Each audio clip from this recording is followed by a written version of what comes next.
Hello విజిబడీస్, ఇవాళ రోజుల్లో చిన్నవాళ్లకైనా పెద్దవాళ్లకైనా అసలు వయసుతో సంబంధం లేకుండా వచ్చే ఏకైక ప్రాబ్లం గ్యాస్ ట్రబుల్. ఎవరిని చూసినా సరే గ్యాస్ వచ్చినట్టుంది, కడుపు ఉబ్బరంగా ఉంది, కడుపులో మంటలు వస్తున్నాయి, ఏం తినబుద్ధి కాట్ల, అన్నం అసలు అరగలా ఇవాళ.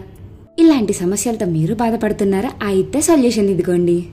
దీనికోసం సోంపు, వాము, జీలకర్ర 3 ఒక కప్పు తీసుకోవాలి. నల్ల జీలకర్ర మాత్రం అరకప్పు.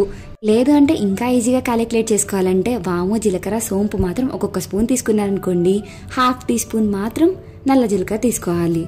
దీన్ని లైట్గా రోస్ట్ చేసుకోవాలి. కొంచెం స్పైసెస్ కదా, కొంచెం ఘాటుగా వస్తుంది, కళ్ళు మండుతున్నట్టు అనిపిస్తుంది, కొంచెం జాగ్రత్తగా ఉండండి.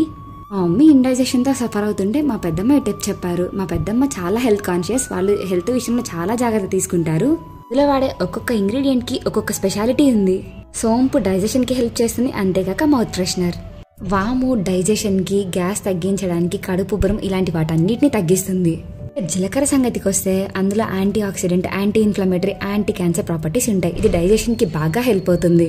వేయించిన వాటిని బాగా చల్లార్చుకొని మిక్సీ పట్టుకోండి. దీన్ని ఎలా యూజ్ చేయాలంటే ప్రతిరోజు మార్నింగ్ పరగడుపున 1 స్పూన్ కొబ్బరి నూనె తాగి తర్వాత గోరువెచ్చని నీళ్ళలో 1 స్పూన్ పౌడర్ కలుపుకొని తాగేయండి చాలు. ఇది నాకు బాగా హెల్ప్ అయింది కాబట్టి నేను మీతో షేర్ చేశాను. మీకు ఎవరికి షేర్ చేయాలో తెలుసుగా, మర్చిపోకుండా సబ్స్క్రైబ్ చేసుకోండి.